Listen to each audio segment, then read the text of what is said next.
Institute of Virology was the origin of this virus? Yes, I have. Yes, I have. And I think that the World Health Organization should be ashamed of themselves.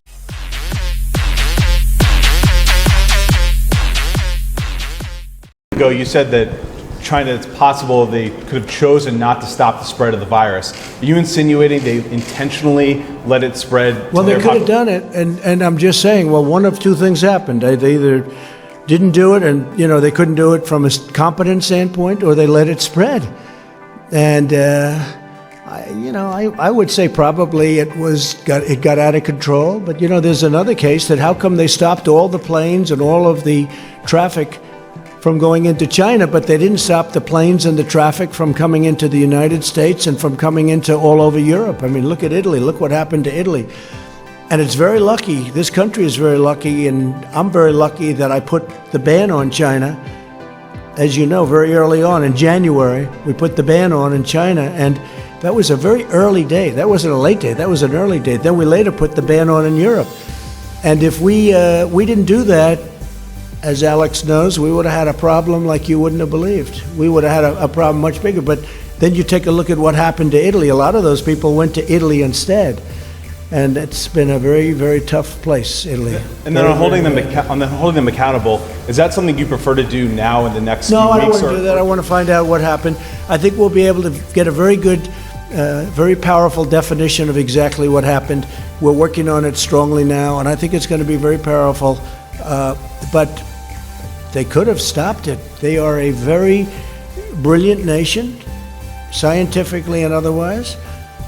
It got loose, let's say, and they could have capped it. They could have stopped it, but they didn't. But they stopped planes from going to China, but they didn't stop them from going to the rest of the world. What was that all about, Jim? Just to help us out on this, to follow up on Jordan's question, you praised China in the past, so what's changed? When you tweeted, China's been working very hard to contain the coronavirus. The U.S. greatly appreciates their efforts and transparency. It will all work out well. What has changed between then, when you were saying those things about China, and now? Well, what's changed is the following.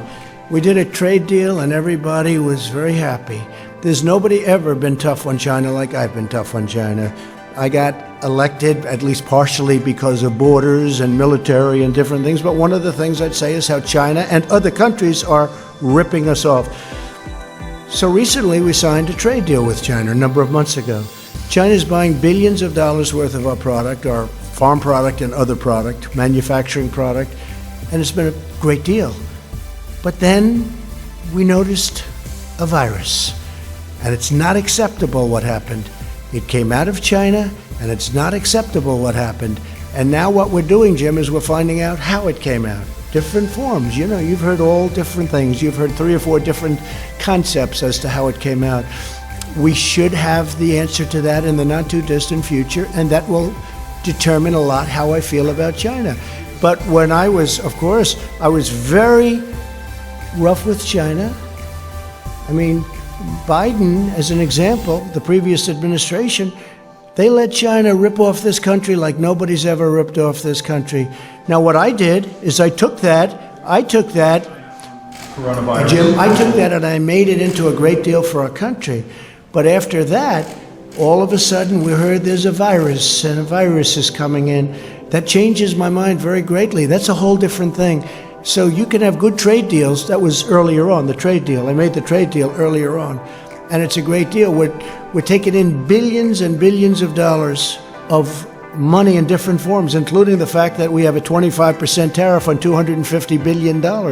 It's a tremendous amount of money. Some of that money I've given to the farmers because they were targeted by China.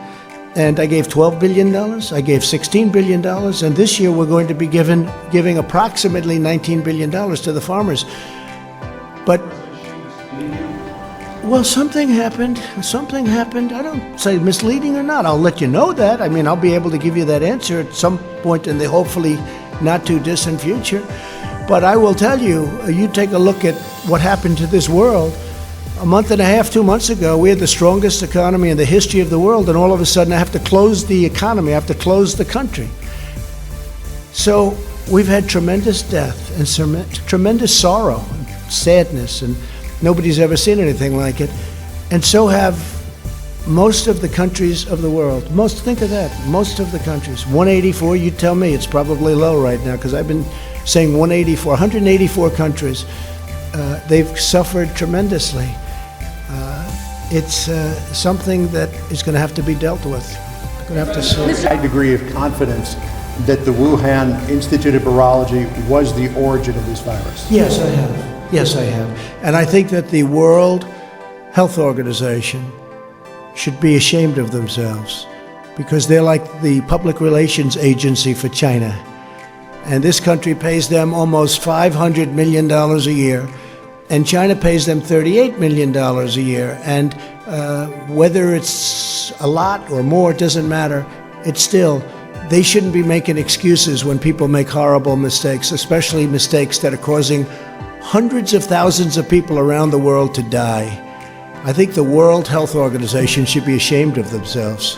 Tuesday you suggested